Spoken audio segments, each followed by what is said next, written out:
Hello मेरे प्यारे दोस्तों, कैसे हैं आप। दोस्तों, कहानी जरा गौर से सुनिए। मैंने सुना है कि एक रात एक पति घर वापस लौटा।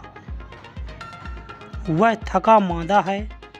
वह बिस्तर पर लेट गया है। उसने अपनी पत्नी से कहा कि जल्दी पानी ले आ, मुझे बहुत जोर से नींद आती है। पत्नी पानी लेने गई है। वह जब लेकर लौटी तब तक पति सो गया है। तो उस पत्नी ने यह सोचा कि नींद तो लग गई है, अब नींद तोड़ूं वह भी ठीक नहीं है, और प्यास तो लगी थी, तो अगर मैं पानी रख के सो जाऊं तो नींद खुले, प्यास तब तक और भी बढ़ गई होगी। तो वह पानी का बर्तन लिए चुपचाप रात भर उसके बिस्तर के करीब खड़ी रही। पता नहीं कब नींद टूट जाए और पता नहीं कब पानी पीने का ख्याल आ जाए और मैं सो जाऊं। कोई सुबह भोर होते होते पति की नींद खुली तो वह बहुत हैरान हुआ। उसने कहा कि तू यह बर्तन लिए यहाँ क्यों खड़ी है। उसने कहा कि मैंने सोचा कि नींद तोड़ूं वह भी ठीक नहीं, और आप प्यासे हैं, मैं सो जाऊं और हो सकता है कि मुझे नींद ना तोड़े, इस कारण आप प्यासे ही पड़े रहे, इसलिए मैं रात भर यहीं खड़ी रही। यह आसपास खबर पहुंच गई। गांव के सम्राट तक खबर पहुंच गई। गांव का सम्राट उस स्त्री के दर्शन करने आया। सच में ऐसी स्त्री दर्शन के योग्य है। वैसे ऐसी स्त्री मिलना थोड़ा मुश्किल है। सम्राट जब उसके दर्शन करने आया और बहुत से हीरे जवाहरात भेंट करने आया, उसने कहा कि ऐसी स्त्री भी इस राज्य में है, मैं धन्य भागी हूँ।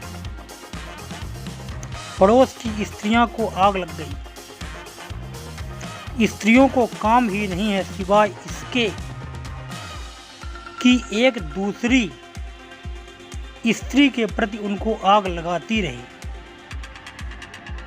सब तरफ बात फैल गई। स्त्रियों ने कहा, इससे बात ही क्या खास है, कल हम ही ये करके दिखा देंगे। इसमें ऐसी बात ही कौन सी खास है। पड़ोस में एक स्त्री जिसने कहा कि यह तो हद हो गई, इतनी सी बात के लिए इतने हीरे जवाहरात, इतना शोरगुल, इतनी फूल मालाएं, गांव भर में यह चर्चा और यह देवी बना देना, इसमें रखा क्या है।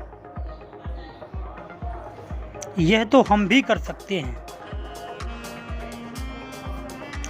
उसने अपने पति से कहा कि ध्यान रखो, आज जब लौट कर आओ तो थके मांदे लौटना। आते से ही बिस्तर पर लेट जाना और कहना कि प्यास लगी है, मैं पानी लेकर आऊं, तब ध्यान रहे सो जाना, जागे मत रहना, और मैं रात भर खड़ी रहूंगी। इसमें बात ही क्या है। सुबह आंख खुले तो पूछना कि अरे तू रात भर खड़ी रही, तब मैं वही उत्तर दूंगी जो कि दिया गया है, और तब गांव भर में खबर फैला देना। सम्राट कल हमारे द्वार पर भी आए। हुआ, रिचुअल पूरा हुआ, क्रियाकांड पूरा कर दिया गया। पति थककर लौटा।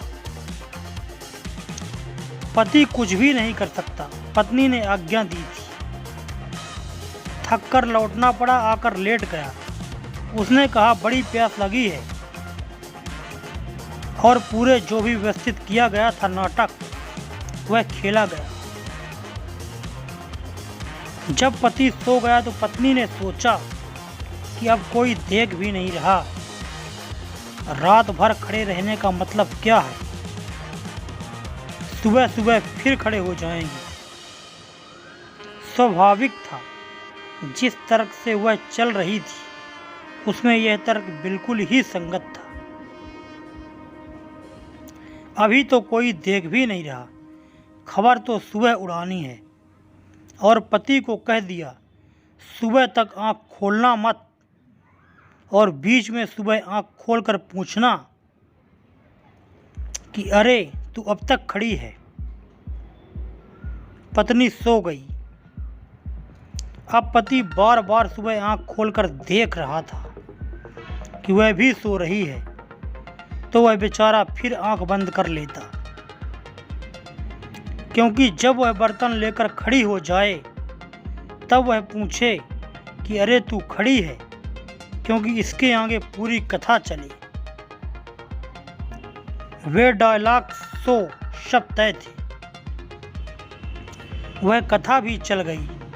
उन्होंने आसपास खबर भी पहुंचा दी, लेकिन न सम्राट आया न गांव से कोई खबर।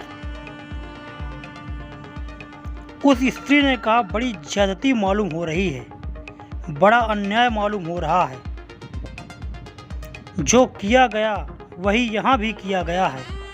वह सम्राट के पास गई। उसने कहा कि अन्याय हो रहा है, एक के साथ यह और हमारे साथ यह व्यवहार। तो सम्राट ने कहा, पागल, कुछ चीजें हैं जो होती हैं की नहीं जाती, हो जाए तो उनमें फूलों की सुगंध होती है और की जाए तो कागज के फूल रह जाते हैं। धर्म कुछ ऐसी चीज नहीं है की जा सके, होने वाली बात है, घटता है तो घटती है। हम सिर्फ प्रतीक्षा कर सकते हैं, हम तैयारी कर सकते हैं, हम रो सकते हैं, हम प्रार्थना कर सकते हैं कि वह घट जाए। लेकिन हमने एक क्रिया कांड बनाया है जिसमें हम धर्म कर रहे हैं। हमने धर्म को एक क्रिया बनाई है, जबकि धर्म एक क्रिया नहीं है। धर्म एक अनुभव है जो घट सकता है, जैसे प्रेम एक अनुभव है। तो दोस्तों, वीडियो कैसा लगा कमेंट करके ज़रूर बताएं। अगर वीडियो अच्छा लगा तो वीडियो को लाइक कर दें। चैनल में पहली बार है तो चैनल को सब्सक्राइब करना ना भूलिए, ताकि मेरी हर कहानी आप तक पहुंचती रहे। धन्यवाद।